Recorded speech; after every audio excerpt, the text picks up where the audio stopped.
Day 6,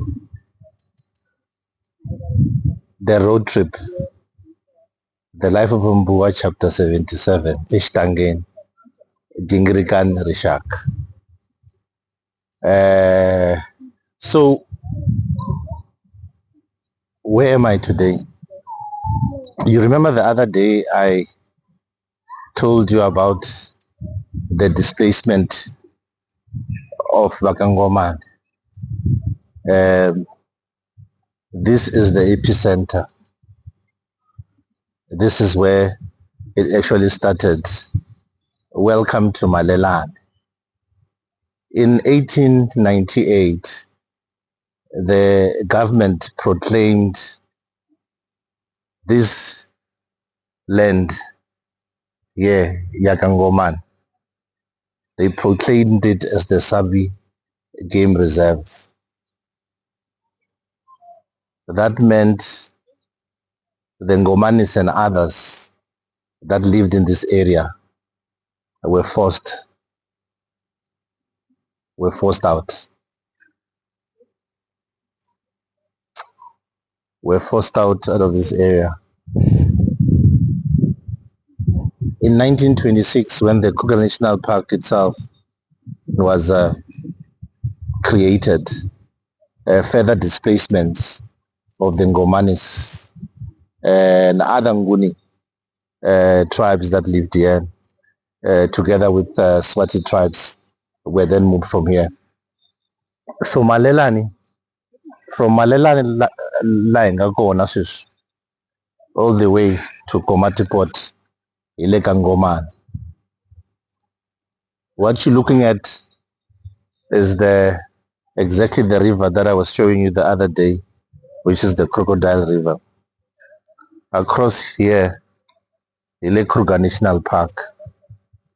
Laha timintsu ta ka hina va ka Ngomane ti nga kona. Laha marhumbi ya ka hina ya nga kona.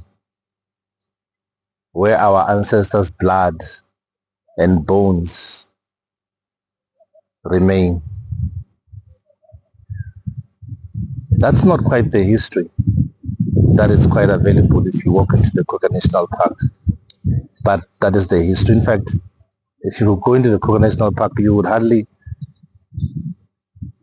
see any sign that we live there, us as black people. Whether Wakankuna, whether Wakamaluleke, whether Wakangomani, whether Wakasibuyi, whether Wakashilowa.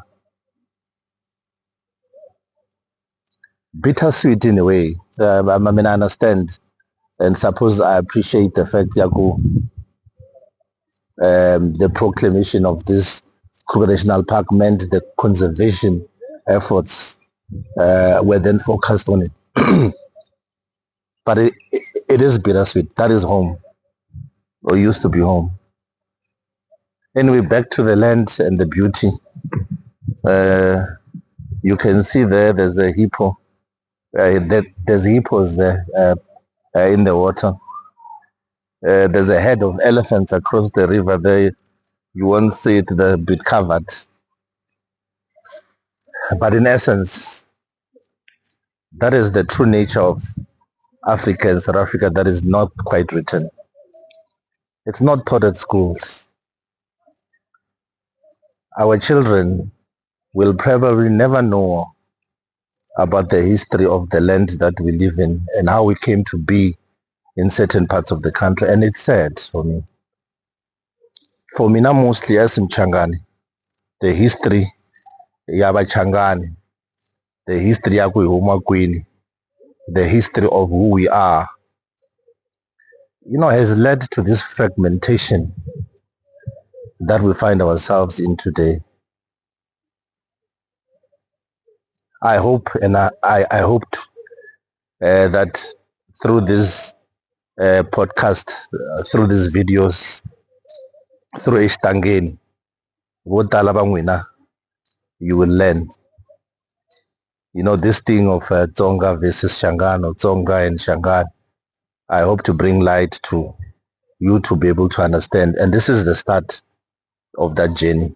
And this journey will continue until the day that I die. The unification na kuhlangana ka Machangani a South Africa, kuhlangana ka Machangani a Mozambique, kuhlangana ka Machangani a Zimbabwe. It is a dream that I have, and I hope it is a dream that I can fulfill. Loko na hanya. We need to know the history. Some of the history is painful. Some of the history is uncomfortable. Some people will cringe. Loko va hleketa ku they were instigators in certain things that have happened to us as black people, to us as Machangani, to where we find ourselves in. But that is the naked truth. And it's something that does need to be told. So Eshtangeni, Gingirikani Rishaka, the life of Mbuwa, chapter 77, will bring all of these things together. Stay tuned, and thank you very much for those that have tuned in for the last 6 days to hear some of the history that I have outlined. And do visit some of these beautiful places. Today we're at Rio Vista Lodge in Malela. Beautiful place, beautiful scenery. So let's meet at day 7.